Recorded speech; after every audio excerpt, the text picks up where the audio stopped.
tout le monde, je vous retrouve aujourd'hui dans une nouvelle vidéo qui sera un nouveau book haul. Aujourd'hui je vous présente les livres qui sont arrivés dans ma bibliothèque les 3 derniers mois. Donc le dernier book haul, le dernier gros book haul que je vous ai fait sur la chaîne, c'était le 16 décembre.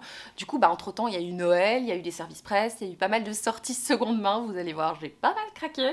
Voilà, il y a quand même beaucoup de choses dont j'ai envie de vous parler aujourd'hui. J'ai potentiellement oublié des livres, mais vous ne le remarquerez peut-être pas, et il n'y a que moi qui le remarquerai, parce que maintenant, dès que j'achète des livres, je les range directement dans mes bibliothèques ou dans mon chariot de lecture, parce que c'est vrai qu'avant, j'accumulais un certain nombre de livres pour pouvoir vous en faire un book haul.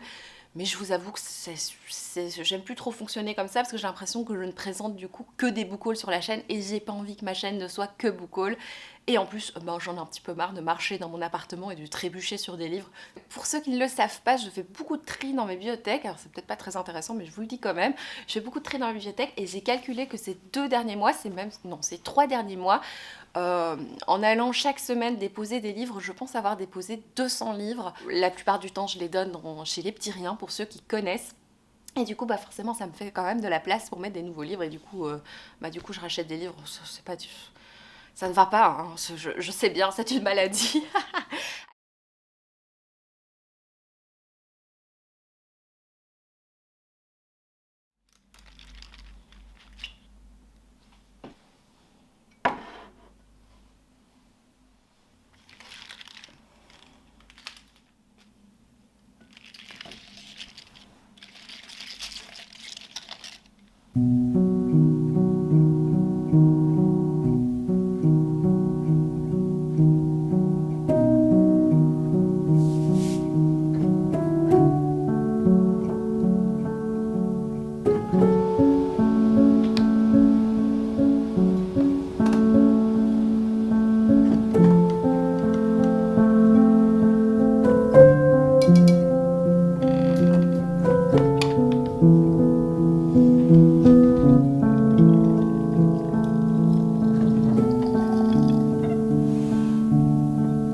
Et c'est parti pour ce book haul. Je crois que je vais commencer par tous les services presse que j'ai reçus dernièrement. De la part des éditions Calman Levy, j'ai reçu le livre Ma Belle de Camille Ansaume. C'est un livre qui est sorti dans le courant du mois de mars. C'est un livre qui est une réécriture du conte de Blanche-Neige vu par la belle-mère. Donc on va parler d'une jeune femme, Louise, qui rentre dans une famille. Donc elle se met en couple avec un monsieur qui a déjà une petite fille et le contact est très difficile avec cette petite fille et on va voir tout ce qu'elle ressent sent la manière dont elle essaye de s'approcher de cette petite fille et c'est un livre, je vous en ai parlé dans un vlog, dans le prochain vlog que vous verrez, c'est un livre, ça a été mal parti et c'est devenu une excellente lecture, une très très belle découverte. Si vous voulez un livre engagé et féministe, ça c'était une très très belle découverte pour ce mois de mars. Alors j'ai reçu également Black Girl de Zakiya Dalila Harris. Dans Black Girl, on va rentrer dans le monde de l'entreprise puisqu'on va suivre un personnage féminin qui travaille dans une petite entreprise. Tous les jours, elle subit des micro-agressions, que ce soit du racisme ordinaire, du racisme tout court. Et un jour, elle voit arriver une nouvelle recrue dans l'entreprise et elle se dit que ça va être une alliée pour un petit peu se battre et un petit peu dénoncer tout ce qu'elle subit au quotidien. Et cette alliée est une fameuse Hazel qui est issue également de la culture afro-américaine. Elle revendique fortement ses origines et en fait à l'arrivée de cette jeune femme elle va pas du tout voir en elle une alliée, il va se passer des choses un peu étranges, elle va recevoir des messages de menaces notamment et donc je ne sais pas ce que ça donne, visiblement ça a l'air un peu thriller, je suis très très intriguée par cette lecture, je ne l'ai pas encore faite donc ouais j'ai vraiment hâte. Chez Casterman j'ai reçu un livre qui s'appelle Stigma qui est très très lourd, franchement c'est des pages très épaisses et c'est vraiment très très lourd. Ça s'appelle donc Stigma Odyssée Sporale de Quentin Rigaud. Je me souviens pas d'avoir choisi ce livre, mais parfois ça arrive chez Casterman qui propose des livres, ils essayent, ils tentent de voir si ça fonctionne ou pas. Ici, on est avec des personnages qui travaillent pour le centre qui est un organisme interplanétaire de recherche médicale. Et donc ça se passe dans des vaisseaux spatiaux et ils sont attaqués par des éco-terroristes. Écoutez, je sais pas trop vous en parler, je sais juste que c'est un livre avec des très jolis dessins, avec des images n'importe quoi, des couleurs très agréables. Je sais très très mal parler des dessins, hein, vous avez l'habitude, mais écoutez, je suis hyper intriguée par cette lecture, mais ce sera pas forcément une priorité parce que j'ai encore pas mal de livres à lire. Une de mes prochaines lectures, un livre d'ailleurs que j'ai commencé, enfin, je suis pas très loin, mais comme je suis dans un challenge, lire 14 livres en 14 jours, je me suis dit que c'était pas forcément le moment de lire une petite brique. Il s'agit de Souveraine de Laura Sébastien, c'est un livre de fantasy, alors c'est vendu comme du fantastique, mais j'ai plus l'impression qu'on est dans de la fantasy, puisqu'on a un univers construit plutôt bien foutu, hein, cet univers, je sais pas comment le dire autrement, c'est pas très poli, mais on est dans l'univers de Vesteria, on va suivre différentes jeunes femmes qui vont se confronter à des manipulations. Enfin, en gros, le résumé est pas très clair comme souvent en fantasy, hein, il faut vraiment découvrir cet univers, mais j'ai l'impression qu'on va avoir des héroïnes bien badass comme j'aime, et ça c'est une de mes prochaines lectures que j'ai hâte de continuer. Je pense, alors j'ai peut-être un peu mélangé parce que c'est vrai que faire un book haul sur 3 mois, c'est un peu plus compliqué parce que il y a certains livres, j'ai l'impression que j'en ai déjà parlé beaucoup, notamment ce livre-là qui est Le chant des sans repos de Roseanne R. Brown. Je me suis pas renseignée, en fait, quand je fais des book hauls, j'ai vraiment la flemme, hein. Je fais pas un travail de fou sur mes book hauls parce que voilà, j'ai la flemme, donc peut-être potentiellement que je l'ai déjà présenté dans le book haul du mois de décembre, mais écoutez, je peux vous dire en tout cas que c'est un livre que j'ai commencé, que j'ai reçu de la part des éditions de Saxus. Je demande très peu de livres chez eux, mais quand ils me tentent beaucoup, je les demande. Et du coup, c'est ce que j'ai fait pour Le chant des sans repos. Et donc on va parler, on est dans un univers du coup de fantasy, un univers très intéressant. Je pense que c'est fortement inspiré de la culture africaine. Enfin, de quelle culture africaine, ça je ne sais pas. Et en fait, on va suivre un personnage. Alors on a une jeune femme qui est censée succéder au trône. Et on va suivre aussi un jeune garçon qui lui est très très pauvre. Il est issu, je pense, d'un pays voisin qui est extrêmement discriminé, il va s'enfuir et pour sauver sa sœur, parce qu'il va se passer quelque chose, un pacte, une sorte de pacte avec le diable, pour sauver sa sœur, il va devoir tuer cette jeune fille. Évidemment, vous vous doutez bien, il y aura une romance, enfin je pense en fait, j'en sais rien, puisque moi je l'ai commencé, je suis à la page 90 et je vous avoue que je bloque complètement. C'est un livre que j'ai mis en pause parce que je n'accroche pas du tout à cette lecture.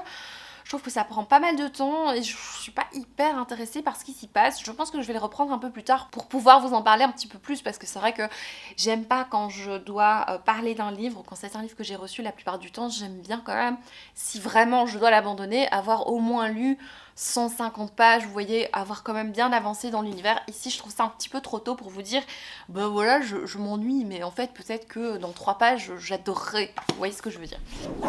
J'ai reçu quelques livres de la part des éditions collection Actes Sud. Je pense que je vous en ai pas mal parlé en vlog, mais je vous avoue, je ne sais plus quand j'ai reçu quoi. En tout cas, je vous montre L'été, la nuit que j'étais censée recevoir il y a un moment. Je pense qu'il s'est perdu par la poste. C'est de Jan Constijn Wagner, c'est traduit de l'allemand par Marie-Claude Audeger. C'est la première fois que je dis le nom de la traductrice. Voilà, c'est en freestyle comme d'habitude. Donc c'est dans la collection Actes Noirs et en fait on va suivre une disparition d'enfants et on va découvrir des témoins qui se rappellent avoir vu un homme avec un ours en peluche qui a parlé à l'enfant et donc ça a l'air hyper intéressant. Alors j'ai reçu tout à fait inattendu Brume Rouge de Nicolas Feuze. Alors c'est un livre chez Slatkin. Je vous ai déjà dit 1000 fois, moi Slatkin, ça fait un moment que je ne demande plus de livres parce que j'en ai reçu beaucoup et il y en a plein pour lesquels je suis très en retard. Il y en a plein que je n'ai pas encore lus et je me suis très mal à l'aise à l'idée de demander encore un livre puisque je dois encore petit à petit les découvrir. Le dernier que j'ai lu c'est quoi? C'est Fiona Cummings, j'avais adoré, c'était Les Voisins, mais depuis Les Voisins je n'ai plus lu de Slatkin donc forcément je ne vais pas en redemander. Mais l'attachée de presse est adorable et me connaît bien puisque elle m'a envoyé le Nicolas Feuze qui est Brume Rouge. Et effectivement Nicolas Feuze c'est un auteur que j'ai découvert moi avec grand plaisir avec Aurora Borealis quand il n'était pas encore sorti chez Slatkin, il était sorti chez The Book Edition, je pense que c'est ça le nom de la maison d'édition. J'avais un coup de cœur pour ce livre, pour cet auteur et depuis j'aime découvrir ses romans. Et ici on va parler de gens. Alors c'est marrant, je crois que c'est un petit peu une fable écologique avec un côté thriller. On nous dit qui veut tuer Greta Thunberg, donc on nous dit qu'il y a un assassin qui tue toutes des jeunes filles qui s'appellent Greta. C'est le moment de changer de prénom, hein, les gars, si vous voulez pas vous faire buter. On va identifier le tueur et on va se rendre compte en fait ce tueur, il y a un problème puisqu'il est censé être mort depuis 20 ans. Oui, je suis très intriguée aussi par cette lecture. Et c'est un livre qui sort le 24 le 24 février 2022.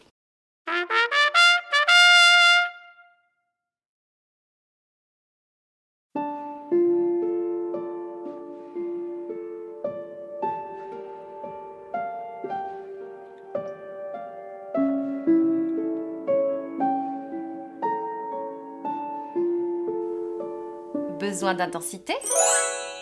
Lien du Maurier. Grâce à du Maurier, tu vas plus jamais t'ennuyer.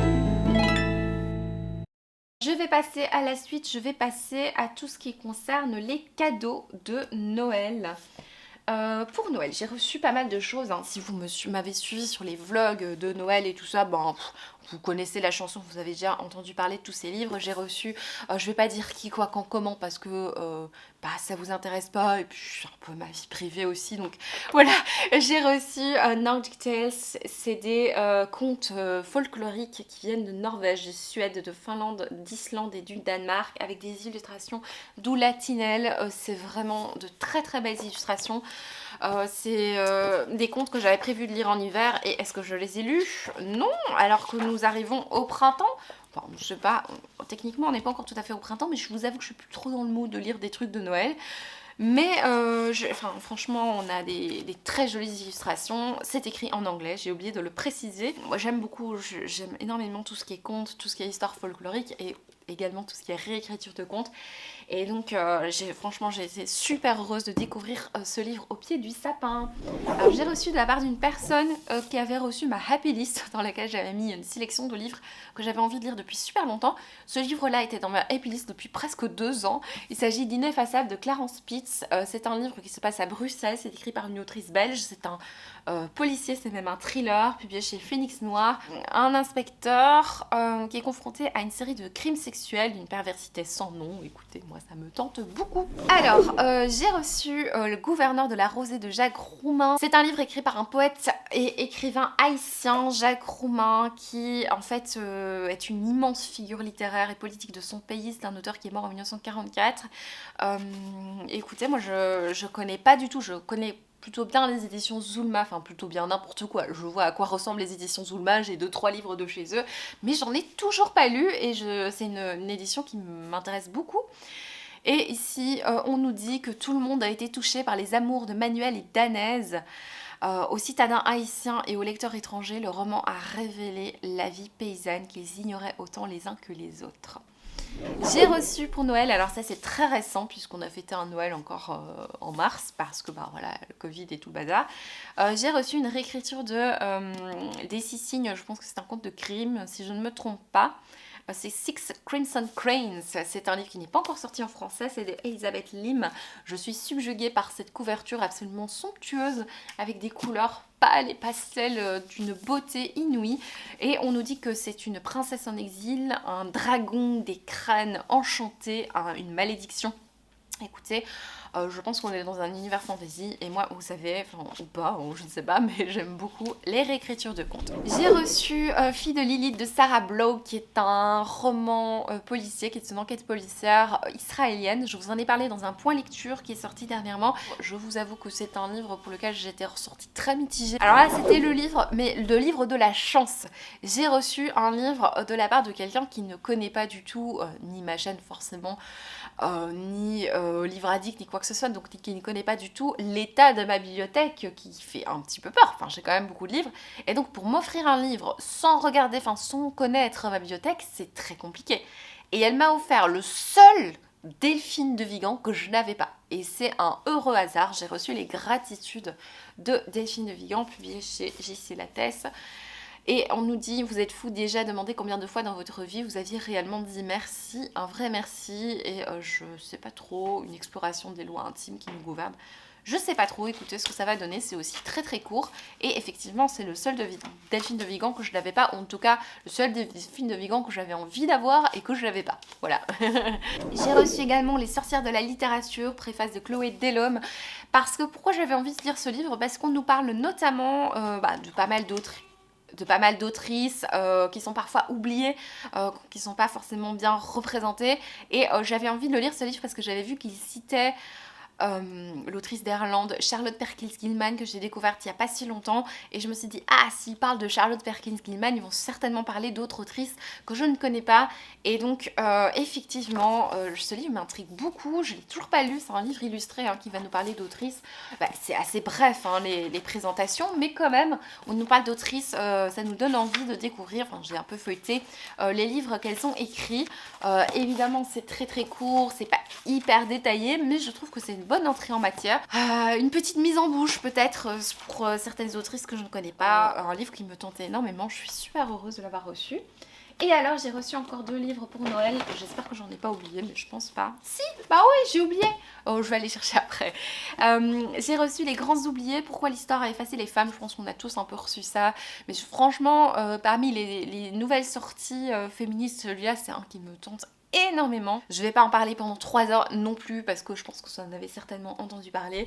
Et alors j'ai reçu un Nadia Hachimi, Là où brillent les étoiles, une couverture absolument sublime. On est à Kaboul en 1978, on va suivre Sitara qui a 10 ans, qui vit avec sa famille au palais.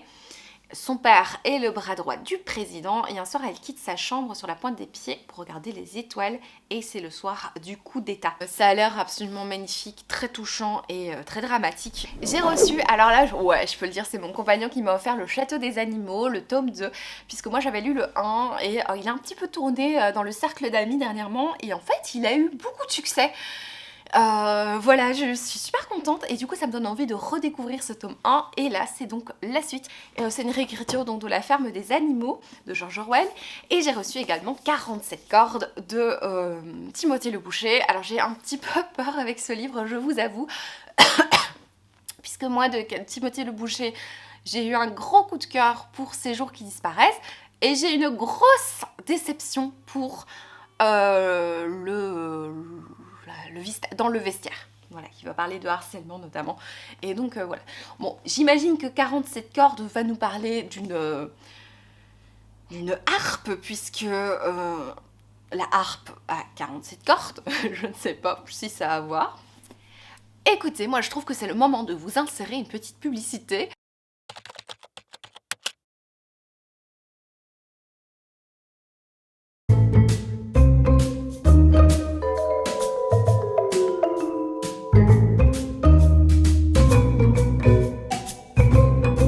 Besoin de relativiser? Liadeline Dieudonné.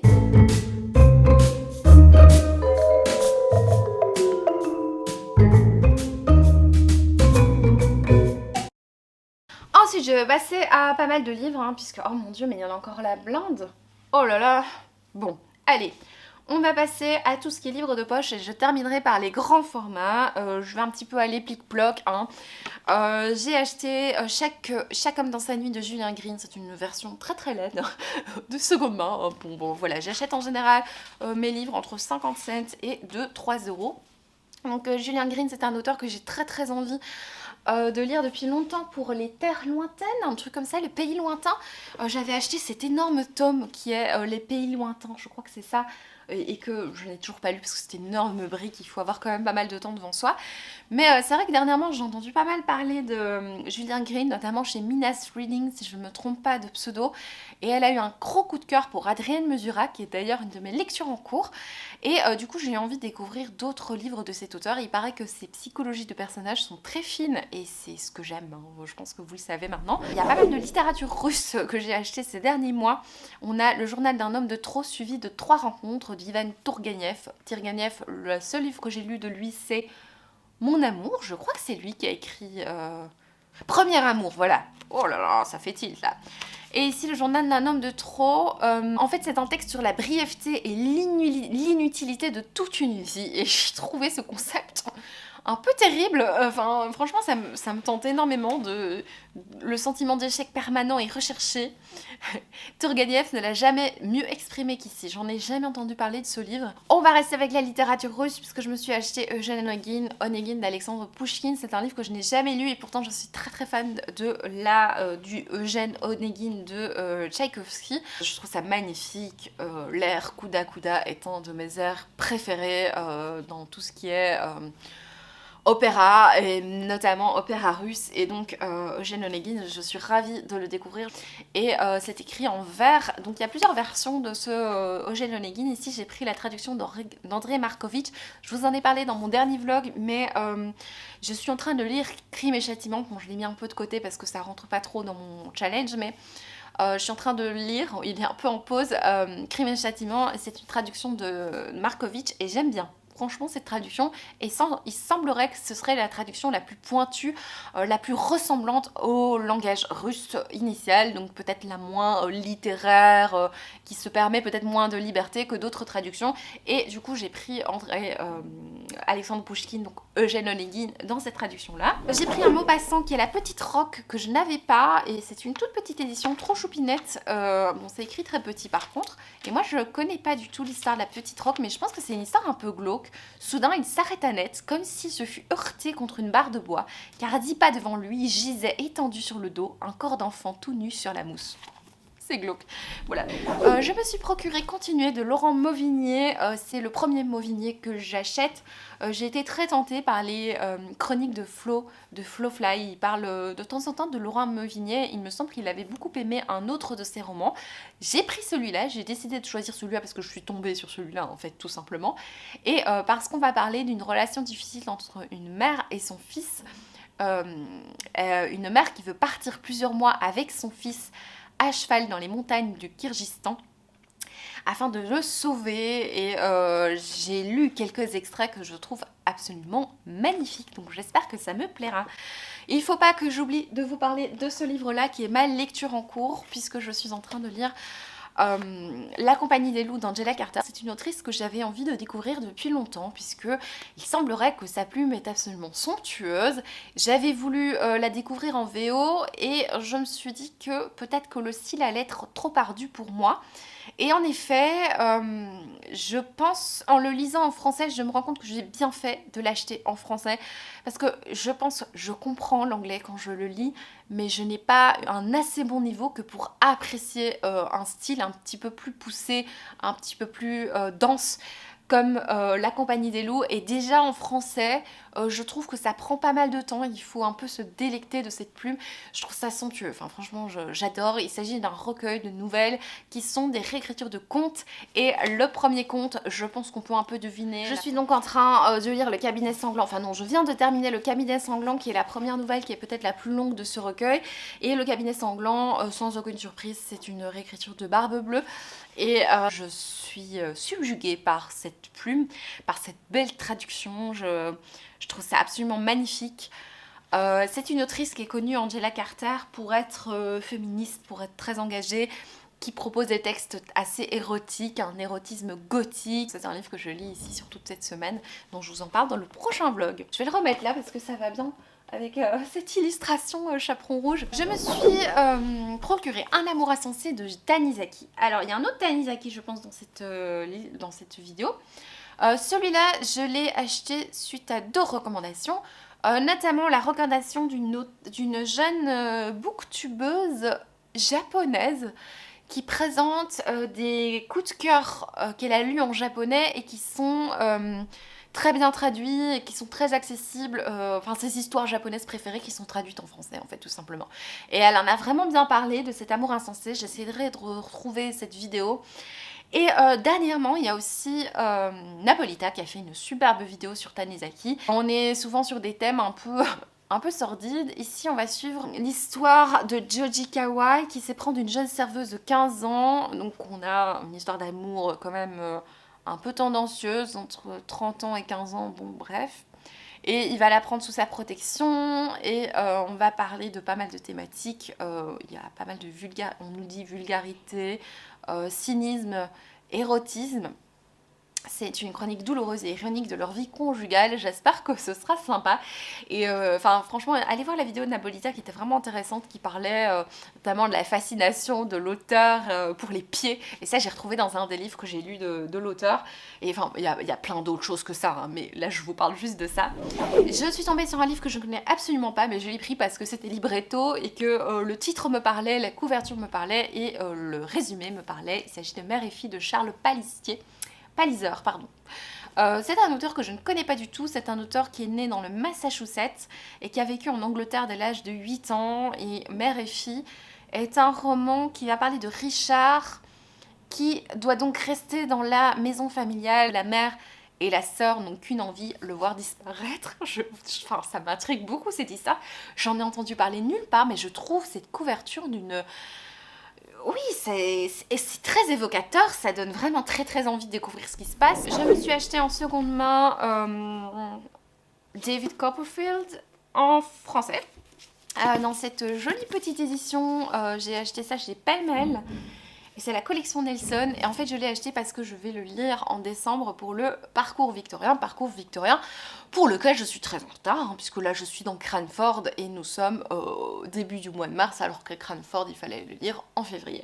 Mais c'est pas grave. Toujours dans les secondes mains, puisqu'on est toujours en seconde main, j'ai acheté Les Promises de Jean-Christophe Granger, conseillé par un copain... Régis, si tu passes un jour par là, merci beaucoup, qui en a parlé en très bien. Et ici, on suit les grandes dames du Reich, belles et insouciantes. Donc ça se passe à la veille de la Seconde Guerre mondiale.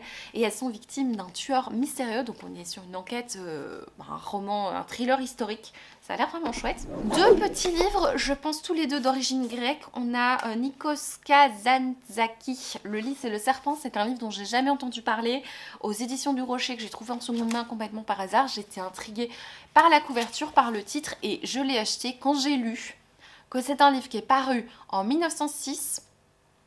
C'est un petit livre qui soulève à bien des passions, dû pour l'essentiel à son contenu érotique et nihiliste. Le côté érotique m'intrigue énormément, visiblement il a eu pas mal de succès. Et alors j'ai découvert aussi un autre livre que j'ai commencé, mais je n'accroche pas trop. Je suis page 19, de Quelques femmes de Mihaïlis Ganas chez Quidam Éditeur. Et en fait on a 16 petits bijoux à la gloire des femmes, 16 petites scènes d'une brièveté parfois extrême et d'une densité identique. Et il paraît qu'il y a des révélations. Mais moi je n'accroche pas, je sens... C'est un homme qui écrit hein, et qui parle de femmes. Et alors, c'est pas toujours... voilà, il y a plein de fois où c'est bien fait. Mais ici, il y a des passages que je n'aime pas du tout. Voilà. Et oui, tel qu'on la voit, il est facile d'imaginer une belle secrétaire assise devant l'ordinateur qui travaille sérieuse, affairée, divinement nue. C'est pas mal écrit, mais je trouve ça un petit peu misogyne comme écriture. Pas mal de petites choses dans les descriptions des femmes que je trouve un peu misogynes, en fait. Voilà. Désolée, hein. La pub littéraire.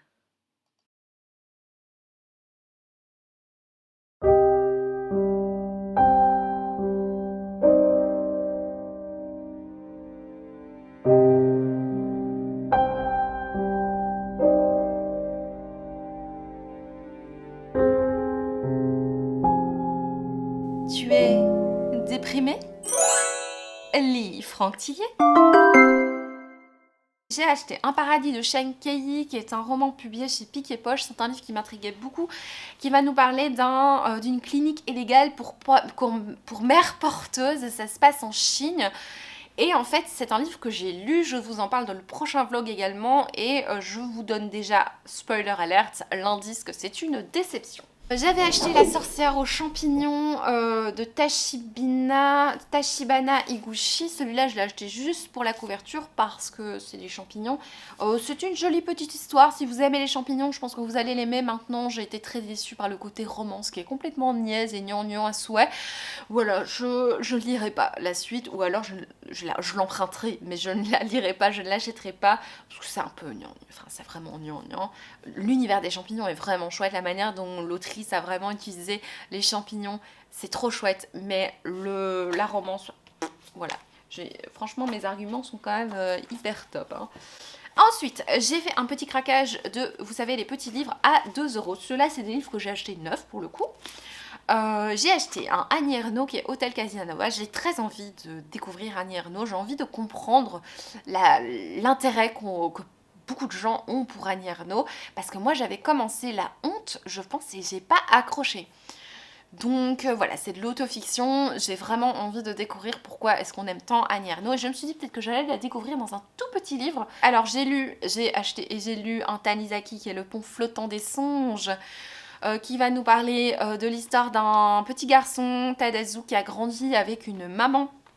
Et quand sa mère est morte, en fait, sa femme, son mari, oh là là, n'importe quoi, quand sa mère est morte, son père s'est remarié avec une autre femme qui ressemble très fort à la mère et qui utilise le même prénom, et donc les souvenirs du jeune garçon se confondent un petit peu entre sa mère et sa belle-mère, et il y a des scènes très très louches, très bizarres entre le fils et cette belle-mère, voilà.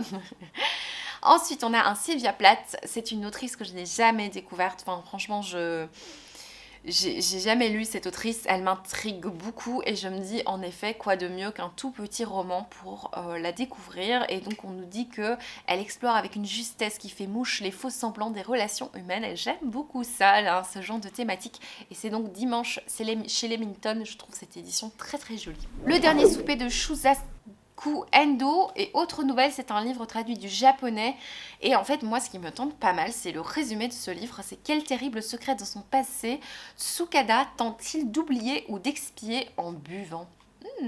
Et je vous retrouve un petit peu plus tard, puisque comme d'habitude je n'arrive pas à trouver assez de temps pour filmer une vidéo en entier. Du coup bah voilà, je suis de retour du boulot et je vous continue ce petit book haul. Donc je vous avais laissé avec je ne sais plus exactement quel livre, en tout cas je dois faire la pile qui est sur ma gauche. Un livre que j'ai acheté récemment, il s'agit de Sur les ossements des morts de Olga Tokarczuk, qui est une autrice polonaise. C'est une autrice qui a été prix Nobel de littérature. C'est un livre, je vous en ai parlé en vlog, c'est marrant parce que j'ai une amie Annabelle qui me l'a souvent conseillé, et à chaque fois ça me disait rien. Oui bien sûr j'aime bien écouter ses conseils, mais vraiment le résumé me disait rien, et je sais pas, étant donné que je suis très changeante, un jour tout d'un coup j'ai eu envie d'acheter ce livre, et du coup j'ai acheté ce petit roman qui est quand même assez court, qui est publié chez Libretto. C'est l'histoire de Janina qui vit dans un petit hameau. Elle est passionnée par la nature, l'astrologie et l'œuvre du poète et peintre William Blake, et un matin elle va retrouver son voisin mort, étouffé à cause d'un petit os. Et bah écoutez, je ne sais pas trop, il y aura une petite enquête policière, ça a l'air vraiment chouette. J'aurais bien envie de le mettre dans ma semaine de lecture, mais bon, je ne sais pas tout mettre dans ma semaine de lecture, on est bien d'accord. J'en profite justement de parler de cette semaine de lecture, puisque avec moi aujourd'hui, j'ai pris Mademoiselle Else de Arthur Schnitzler, puisque voilà, j'essaie de lire des petits livres.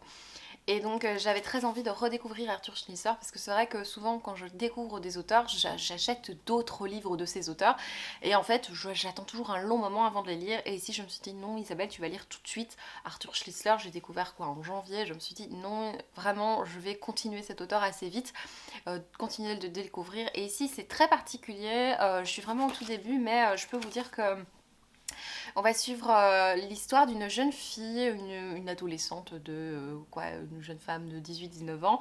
Et c'est écrit sous forme c'est pas très clair, mais j'ai l'impression que c'est un petit peu journal intime, puisqu'on va suivre un petit peu ses pensées fluctuantes, ses problématiques de la vie de tous les jours qui sont pas très intéressantes, mais c'est marrant parce que c'est écrit par un homme et tu retrouves quand même beaucoup de choses propres à l'adolescence, beaucoup de pensées très fluctuantes justement, de pensées très changeantes. Elle pensait un truc et puis ça change, et puis bah, comme le sont les pensées en fait, comme est le fil de la pensée très changeant. Et c'est bien fait. Maintenant, je crois qu'ils disent qu'elle a 18 et 19 ans. J'ai plus l'impression qu'elle se comporte un peu comme une ado de 15-16 ans. À un moment, j'ai été surprise parce qu'elle mentionne le fait qu'elle a ses règles. Et en fait, c'est un livre qui est publié en 1924.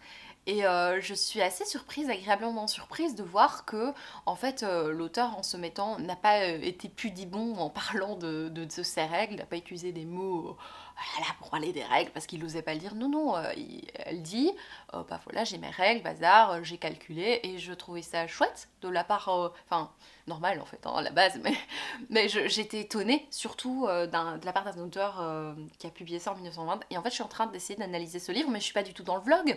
Il faut que je m'arrête tout de suite, c'est un book haul. Donc voilà, ça c'est Mademoiselle Else. Je pense que cette jeune femme va être confrontée. Il me semble que sa famille, j'arrive à ce moment-là dans le livre, sa famille a des problèmes d'argent. Il y a un moment justement, elle parle du fait qu'elle a rencontré un homme, elle rencontre souvent un homme sur son chemin qui la dragouille un peu, mais c'est un vieux quoi par rapport à elle, vraiment. Et en fait, elle reçoit une lettre de sa maman qui dit qu'en gros ils ont des problèmes d'argent et qu'il faudrait vraiment qu'elle se rapproche de ce monsieur. Et, je ne sais pas trop, je pense qu'il y aura une forme de prostitution là-dedans, il me semble que c'est les thèmes abordés. Je me suis procuré La fin de la nuit de François Mauriac, ça fait partie des achats neufs que j'ai fait en livre de poche. Écoutez, moi j'ai lu Darès Desquerou récemment. Ceux qui me suivent depuis longtemps, surtout sur Instagram, vous allez rire parce que franchement, Darès Desquerou, il est toujours dans mes piles à lire du mois de février. À chaque fois, je me dis, ah, je vais le lire et tout. Et à chaque fois, c'est une blague, quoi, parce qu'à chaque fois, je le lis pas. Donc ça fait 5 ans qu'il est dans ma pile à lire du février, je le lis pas. Et si, bah écoutez, je l'ai lu en février. Voilà. Grosse victoire. Et j'ai beaucoup aimé cette lecture. J'ai eu beaucoup de mal à m'adapter au début aussi, mais après j'ai fini par vraiment beaucoup apprécier cette lecture. Et je suis très contente de savoir que l'auteur a écrit une suite, et donc c'est une suite à Thérèse d'Esquerou, c'est le portrait d'une femme à son déclin. Et visiblement il n'y a pas besoin d'avoir lu Thérèse d'Esquerou pour s'attacher à ce personnage, et je suis très très tentée par cette histoire. Ouais, franchement. Je me suis procuré Agnès Grey de Anne Brontë parce que j'ai eu un coup de cœur, vous le savez, si vous avez vu mon point lecture sur les différentes nationalités, j'ai eu un coup de cœur pour La recluse de Wildfell Hall ou La recluse du manoir de Wildfell. Il y a plusieurs traductions du titre, mais j'ai eu vraiment un coup de cœur pour cette œuvre. Et Anne Brontë a également écrit Agnès Grey. J'avais envie d'avoir une meilleure édition. Alors j'ai une édition de Cranford là, mais je l'aime beaucoup en relié, c'est très agréable, mais j'ai très très peur de cette traduction, j'ai peur qu'elle soit pas très bonne. Et du coup je me suis prise cette traduction là de François Larocque, j'espère que ce sera bien. J'aurais bien voulu prendre un libretto, mais bon j'ai pris ce que j'ai trouvé, je peux pas tout acheter libretto non plus. Je sais même pas si c'est publié chez Libretto. Mais je suis très contente d'avoir Anne Brontë, Agnès Grey de Anne Brontë, parce que je le lirai avec grand plaisir. Bon, en même temps, je suis contente de tous les livres, hein. Il n'y a pas de suspense. J'avais envie de lire un Bulgakov, alors moi j'ai Le Maître et Marguerite de Bulgakov, et j'ai pas envie de lire tout de suite Le Maître et Marguerite comme beaucoup d'auteurs. J'ai envie de le découvrir dans un titre un petit peu plus court, et je me suis dit que j'allais acheter Le récit d'un jeune médecin dont j'ai jamais entendu parler. Je sais qu'il y a Morphine là-dedans qui est plutôt connue, une histoire plutôt connue. Et donc il paraît que c'est assez grotesque, un peu côté farce, un côté un peu drôle par moment, et en même temps on va parler de la détresse, de la maladie, de la folie, et je suis très très intriguée. Quand j'ai fait cet achat là, j'avais été, je crois que c'était à la Fnac.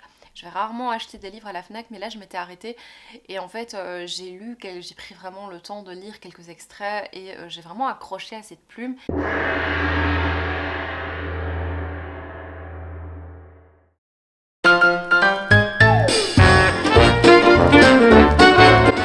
Envie de danser la gigue?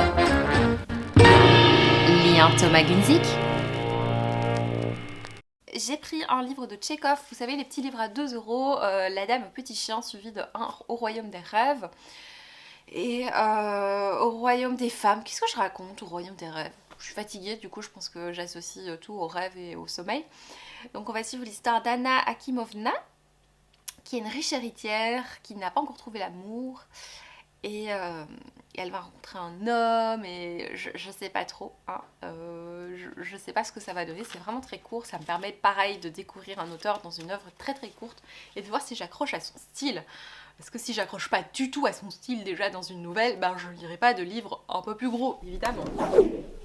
Je m'étais procuré également un classique de la littérature américaine qui est Le cœur est un chasseur ordinaire de Carson McCullers. Je pense que c'est suite à la vidéo de Margot Rito qui parlait de ses meilleurs livres de l'année 2021 et comme encore une fois, je suis un vrai mouton. Alors bien sûr, j'achète pas tous les livres recommandés par les booktubeurs que j'adore, hein. J'achète les livres quand ça me parle. Enfin, je sais pas si je dois le préciser, mais je tiens à vous le dire quand même. Et visiblement, l'autrice... Non. Oui, l'autrice l'a écrit extrêmement jeune, elle avait 22 ans quand elle publia ce premier livre, donc elle l'a écrit même encore avant. Une adolescente pauvre et passionnée de musique. Ça me fait un petit peu penser à Luca Di Fulvio par rapport au résumé. Je me suis procuré Le pavillon des cancéreux de Alexandre Solzhenitsyn. Ça se prononce peut-être pas comme ça, mais je l'ai toujours prononcé comme ça, donc voilà, je me comprends. C'est publié chez Pavillon Poche dans la collection... non, c'est l'inverse, chez Robert Laffont dans la collection Pavillon Poche. Pareil, j'ai lu quelques extraits de cette œuvre. Je trouvais ça vraiment bien écrit. Alors ça fait longtemps que j'ai envie de lire ce livre, parce que bah, voilà, le résumé me tente beaucoup. C'est la vie quotidienne du bâtiment numéro 13 de l'hôpital de Tashkent, où quelques hommes alités souffrent d'un mal que l'on dit incurable. La phrase qui m'a vraiment convaincue de lire ce livre, vous savez, au moment où vous allez aller à la caisse et vous hésitez, vous vous dites allez, je vais peut-être déposer ce livre parce que là j'en ai 10 dans les mains, c'est peut-être pas une bonne idée. Mais la phrase qui m'a fait décider vraiment de l'acheter, c'est que France Culture nous dit que c'est une extraordinaire exploration des âmes et c'est ce que j'aime quand même beaucoup en littérature. Donc France Culture a intérêt à ne pas se tromper. Ah oui, il y a un moment ça, je sais même pas si je vous en ai pas déjà parlé. Sur les chaînes américaines, sur beaucoup de chaînes américaines et anglophones, enfin vous voyez, on parlait souvent dans les vidéos d'Arc Academia du livre Jonathan Strange et Mr. Norrell. C'est un livre que j'aurais bien lu en anglais, mais je vous avoue que déjà en français, une bricasse pareille, ça m'effraie. Donc si je l'avais acheté en anglais, certes le livre est plus beau en anglais, mais ça m'aurait encore plus effrayé, vous voyez ce que je veux dire. J'ai rien contre les briques de manière générale parce que bah voilà, je pense qu'il y a vraiment beaucoup de coups de cœur dans les livres que j'ai lus qui sont des briques parce que justement tu prends beaucoup de temps pour développer l'univers.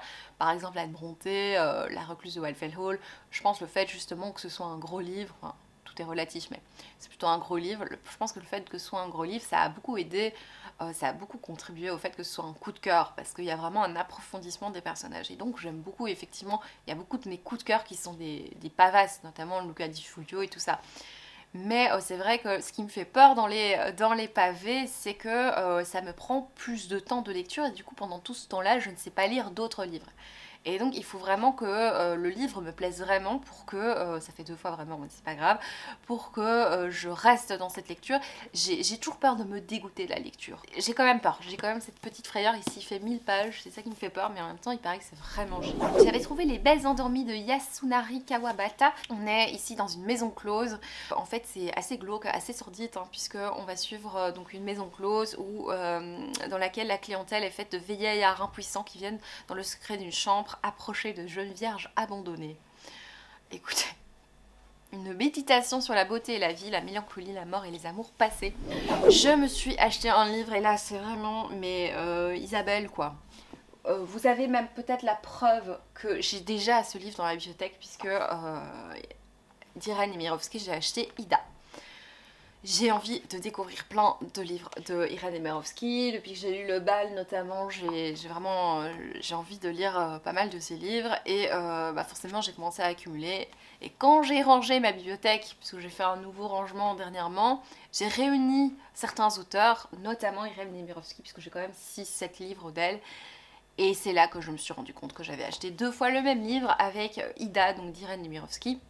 C'est l'histoire de Ida Skonin, célèbre meneuse de revue parisienne. Donc je pense, ouais, c'est dans le spectacle. Mais en tout cas, je suis très intriguée par cette lecture, mais du coup, j'en ai deux, quoi. Alors, en seconde main, j'ai trouvé Les mystères de la forêt de Anne Radcliffe. Je suis super heureuse de l'avoir trouvée, puisqu'il s'agit de littérature gothique, vraiment à proprement parler. Et je n'ai encore jamais lu Anne Radcliffe, et en fait, elle est citée dans beaucoup d'ouvrages, dans beaucoup d'articles aussi autour de tout ce qui est inspiré de la littérature gothique. Et donc, ben, je me suis dit qu'il fallait quand même que je lise Anne Radcliffe. Et alors, ah oui, oh, il y en a encore, mais j'ai honte maintenant. Les Doigts Rouges de Keigo Higashino. Alors moi j'ai découvert dernièrement, je ne sais plus, La maison où je suis mort autrefois. J'ai aussi Le dévouement du suspect, bah oui, du suspect. Et celui-là me tente beaucoup parce que le résumé est très sympathique. On va découvrir le cadavre d'une fillette dans le jardin d'un couple visiblement. Et la femme du couple découvre que le fils de 14 ans a tué cette fillette. Et donc elle aimerait évidemment que le mari garde le silence, que tout le monde garde le silence. Et on va suivre un inspecteur qui est chargé de l'enquête. La découverte vraiment de Keigo Higashino était vraiment chouette. C'est bien fait, c'est facile à lire et c'est très accessible je trouve. Et en même temps on rentre vraiment dans la noirceur. Franchement j'aimais beaucoup et donc j'ai hâte de découvrir celui-ci, comme tous les livres bien sûr que je vous montre.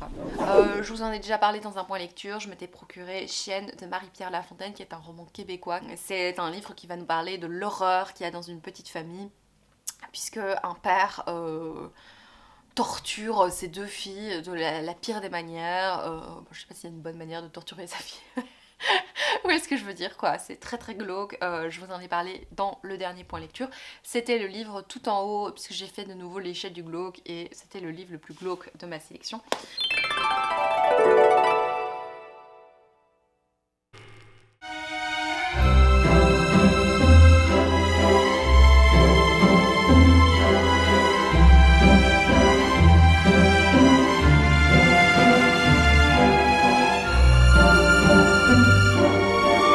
Tu en as marre de ta famille? Lis un Shuzo Oshimi. Ensuite, ah oui, ça c'est un achat très récent. La mer sans étoiles d'Erin Morgenstern. Alors, l'histoire de cet achat, écoutez, j'ai lu Le Cirque des Rêves il y a des années quand il avait son succès. Je ne sais plus en quelle année il est sorti, mais je l'ai lu quand il était encore en grand format, quand il avait son grand succès sur la booktubosphère et même blogosphère. Et moi je fais pas partie des gens qui ont adoré ce livre parce que je pense que j'ai un problème avec tout ce qui est univers du cirque. Bon, pas seulement pour tout ce qui est exploitation animale, mais vraiment le cirque, il y a certaines choses qui me fascinent dans le cirque, mais sinon c'est vrai qu'il y a beaucoup de choses qui m'énervent un petit peu, tout ce qui est miroir, tous les effets miroirs, tout ce genre de choses, ça me passionne pas. Et forcément quand il y a un livre autour du cirque, j'ai toujours peur qu'il y ait des animaux maltraités et du coup, ce livre ne fait pas partie de mes livres favoris. De plus, l'histoire, je ne veux pas trouver ça fou non plus. Mais il paraît, enfin, j'ai entendu vraiment des avis dithyrambiques sur La mer des étoiles, La mer sans étoiles d'Erin Morgenstern. On va suivre l'histoire de Zachary qui trouve un livre mystérieux sans titre ni auteur. Il découvre avec stupéfaction que dans ce livre, il y a des anecdotes sur son enfance, sur sa propre enfance à lui. Et du coup, effectivement, je trouve ça très intriguant, je trouve ça un peu perché, parce que est-ce que ce serait un petit peu du réalisme magique? Est-ce qu'on aurait du fantastique? Qu'est-ce que c'est comme genre? Je ne sais pas, mais ça a l'air très très intriguant. Et dans le même style de livre un petit peu perché, j'ai craqué complètement sur un livre. Quand il y a des livres qui sont un petit peu encensés par des gens, même si c'est des gens que j'adore, comme par exemple Sève, Steph, le Paper Palace, Alex, peu importe, des gens que j'adore suivre, même quand c'est eux qui encensent des livres, j'ai toujours un peu peur parce que je sais du coup qu'il y aura une espèce d'engouement pour ce livre. Et du coup, vous savez, je vous en ai déjà parlé un milliard de fois, mais j'aime bien ce côté être seule, avoir l'impression en tout cas, parce que je sais que je suis pas seule à lire le livre, mais avoir l'impression d'être dans mon cocon, d'être seule à lire le livre, et j'aime pas suivre le mouvement, ou peut-être que je sais pas. Par exemple, Anne de Green Gables, vous pouvez être sûr que je vais encore attendre avant de le lire. Voilà. Mais ce livre-là dont je vais vous parler, j'ai craqué. Malgré le fait que je me dis oui mais je vais pas le lire tout de suite parce que tout le monde est en train de l'adorer, tout le monde est en train de le lire, je vais être déçue. Je me suis quand même procuré, parce que je suis hyper intriguée en fait par ce livre qui est Piranèse de Susanna Clarke. En plus il y a un côté je pense mythologique qui moi m'intéresse pas forcément, je pense être la seule personne au monde qui n'est pas intéressée par la mythologie, c'est pour ça que j'ai toujours pas lu Circé d'ailleurs, que j'ai très envie de lire mais pareil hein, je pense que j'attends encore que ça passe. Cet engouement pour Circé parce que je suis pas hyper fan de tout ce qui est mythologie et en plus j'y connais rien donc je l'ai pris aussi parce que j'ai très envie de lire celui-ci mais je me dis pareil pour découvrir un auteur je trouve ça chouette de le découvrir avec un livre plus court et donc commencer plutôt par celui-ci qui est vraiment plus court et franchement je suis très intriguée donc vous voyez un petit peu ce qui se passe dans ma tête hein. Je sais que c'est pas très essentiel hein. On parle de plaisir, de lecture hein. C'est pas vital comme questionnement. Mais voilà, je fais partie des gens qui ont du mal à lire un livre au moment où tout le monde le lit. C'est pour ça que parfois les services presse, notamment Souveraine là que j'ai reçu, les services presse c'est cool parce que il n'y a pas encore l'engouement pour le livre. Toujours est-il que j'ai craqué pour Piranèse, que je ne pourrais absolument pas résumer. Je n'ai plus regardé le résumé, de toute façon c'est très court, c'est à l'air totalement perché, mais écoutez, ça me tente vraiment. Grâce à Minas Reading, d'ailleurs plusieurs craquages sont dus à cette personne absolument passionnante qui est Minas Reading, même si peut-être que je me trompe dans ce pseudo, donc j'aurais l'air débile, mais je mets de toute façon les personnes dont je parle toujours, la plupart du temps quand j'oublie pas, en commentaire, non, en barre d'infos, enfin j'arrive plus à parler. J'ai acheté l'immeuble Yacouba. C'est ça, de Yacoubian de Ala El Awswani. C'est un livre traduit de l'arabe. On nous dit que c'est un digne héritier de Dostoïevski ou Zola. Comment me vendre le truc? Pareil, elle en a extrêmement bien parlé. J'ai pas regardé trop le résumé, mais pareil, en librairie, j'ai feuilleté et je trouve le style tellement accessible et tellement agréable. Ouais, ça me tente beaucoup. C'est pareil chez Babel, une maison d'édition que je trouve vraiment chouette. Je m'étais procuré La Chambre Rouge de Deogawa Rampo, c'est un livre que j'ai envie d'avoir depuis longtemps. Je crois que c'est quand Margarito avait parlé de cet auteur, elle avait parlé de ce livre-là et ça me tentait énormément. Elle en avait super bien parlé. J'arrivais jamais à tomber sur ce titre, du coup j'en avais acheté d'autres. J'ai découvert cet auteur avec grand plaisir. J'ai vraiment adoré le recueil de nouvelles que j'ai lu et donc je suis super heureuse d'avoir celui-ci. On va parler de plusieurs thématiques, à mon avis bien morbides, il y a un peu de sensualité, perversion sexuelle, ça a l'air tout à fait trop bien en fait. Alors, ah bah oui, comme je vous parlais de Dostoïevski, je sais même pas si je vous en ai déjà parlé dans cette vidéo, puisque j'ai commencé Crime et Châtiment de Dostoïevski. Ça fait un moment que j'ai envie de découvrir ce livre, mais j'ai eu une pulsion. Je me suis dit, ah, je vais l'acheter, je vais le lire. Et du coup, je l'ai acheté et j'ai commencé à le lire. Alors, je l'ai mis un petit peu en pause parce que, pareil, je suis dans un challenge et du coup, je le continuerai un petit peu plus tard. Mais le style est vraiment agréable. Franchement, j'aime beaucoup cette histoire, j'aime beaucoup ce qui s'y passe pour le moment. Donc, j'ai hâte d'y replonger. Et alors, j'ai pris Un cœur si blanc de Javier Marias. C'est un auteur dont j'avais jamais entendu parler. C'est un auteur espagnol. On va suivre l'histoire de Juan qui vient d'épouser Luisa, qui est traductrice. Et il a l'impression, il a une sorte de prémonition, il a l'impression qu'il va se passer quelque chose dans sa vie. Il y aura des secrets de famille, ce genre de trucs que j'aime beaucoup. Une lecture hautement influencée par Flo de Flown Books. C'est, même si on n'en avait pas parlé, je pense que je l'aurais volontiers acheté. C'est 555 d'Hélène Gestern. Alors c'est un livre qui va nous parler notamment du compositeur Scarlatti. Je suis absolument pas passionnée par Scarlatti, mais on est dans un roman qui va parler de musique. On nous dit que sa musique envoûtante en est la bande sonore. Vous pensez bien que je ne vais pas mettre la bande sonore, hein. De toute façon je sais pas lire en musique, en tout cas avec des musiques un peu savantes, je sais pas lire. On va parler d'un personnage qui va découvrir dans un étui de violoncelle une partition ancienne et il se demande s'il n'a pas été écrite par Scarlatti. Et un autre achat que j'avais fait, je crois en janvier quand c'est sorti, c'est Le sang des bêtes de Thomas Gunzig. Pareil, je l'ai dévoré, je vous en parle dans le dernier point lecture. C'est toujours aussi cocasse, c'est toujours aussi cynique, c'est toujours aussi bien. Thomas Gunzig, un auteur belge que j'aime énormément, dont j'apprécie les écrits, hein. Je ne vais pas me permettre de dire des choses pareilles. Alors, je me suis procuré un roman VO qui est Le Magicien d'Oz. Je sais plus si je vous en avais parlé dans un book haul. je sais plus. En tout cas, c'est une version VO de cette histoire que je ne connais pas du tout. Je sais qu'il y a pas mal de réécriture du Magicien d'Oz, je sais que c'est quand même plutôt connu, mais moi je n'ai pas lu, je n'ai pas vu le film non plus. Donc voilà, visiblement c'est un style très accessible. Je découvrirai ça à l'occasion, c'est une très très jolie édition. Je vous parle encore de 3 livres et puis c'est la fin de ce book haul. J'ai enfin craqué sur Steam Seller l'Héliotrope de A.S. Green. Ça fait un long moment qu'il me tente celui-là. Je crois que la personne qui m'a vraiment influencée, c'est Laura de Laura's Reading. Elle en a superbement parlé. Et franchement, je pense que Kelly aussi, de Karen Kelly, sur sa chaîne en a parlé. Et ça a l'air vraiment bien, une histoire de pirates, des histoires d'aventure, avec pas trop de romance, et même peut-être pas du tout de romance. Une histoire vraiment hyper originale, un voyage inoubliable. Écoutez, moi je pense que j'ai envie de me laisser embarquer dans cette histoire. On est sur une histoire plutôt jeunesse. L'avant-dernier livre dont je voulais vous parler, il s'agit de Mrs. March. J'ai fait ce que j'appelle un achat à l'aveugle. Donc c'est-à-dire que parfois je déambule dans les rayons et je suis attirée par un titre, par un résumé, et là j'avais été attirée par ce titre là qui était donc Mrs. March. J'ai regardé la 4e et elle me tentait énormément, puisque on nous parlait d'un personnage féminin qui était en couple avec son mari, tout se passait bien, son mari est un écrivain très célèbre et un jour elle va se retrouver dans une drôle de situation puisque son mari a sorti un nouveau livre et les gens autour d'elle ont l'air de dire que dans ce livre on parlerait d'elle.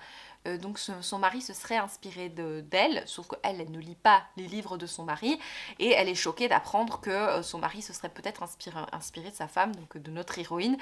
Elle est choquée parce qu'en fait, le personnage principal de son roman, ça elle le sait, c'est un personnage insupportable, c'est une prostituée visiblement, et donc elle a un peu, elle a envie d'en savoir plus, elle va un petit peu enquêter.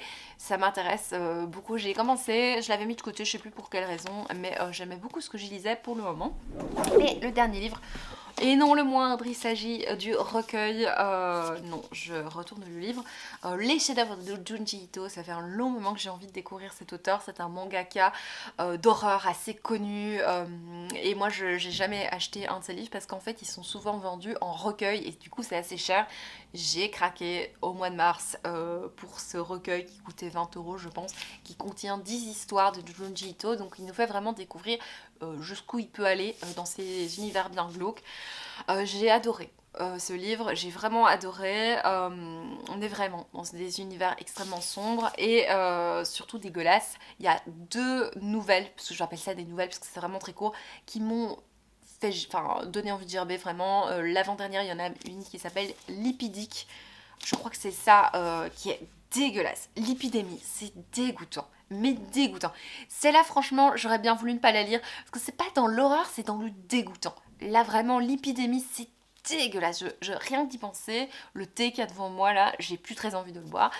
Et sinon, la deuxième nouvelle, en fait, c'est une nouvelle avec des trous sur la peau. D'ailleurs, on le voit sur la couverture. Et en fait, je suis atteinte de la phobie des trous, et de nouveau je vous le redis ici, mais je sais qu'il y a un mot pour ça, je l'ai oublié et j'ai pas envie de rechercher le mot sur Google parce que j'ai peur qu'on me donne des exemples, vous voyez ce que je veux dire, et je sais qu'on est beaucoup dans le cas à avoir peur des trous, voilà. Enchantée. Écoutez, c'est fini pour ce book haul, j'espère de tout cœur qu'il vous aura plu. Il aura été bien long, mais je pense que vous avez ça quand les book hauls sont longs. Moi je me rends compte que d'avoir liquidé presque 200 livres, ça a fait beaucoup de bien dans ma bibliothèque et j'ai pu vraiment mettre ces livres là de manière assez confortable. Il y a même des livres qui sont penchés, oui messieurs dames, qui sont penchés dans ma bibliothèque. Donc voilà, je suis super contente de vous avoir partagé cette vidéo, j'espère que les petits points pub vous auront plu. Moi je me suis bien amusée à les faire, je vous remercie d'avoir regardé donc cette vidéo, je crois que je l'ai déjà dit mais c'est pas grave. Je vous fais de gros bisous et je vous dis à bientôt, ciao.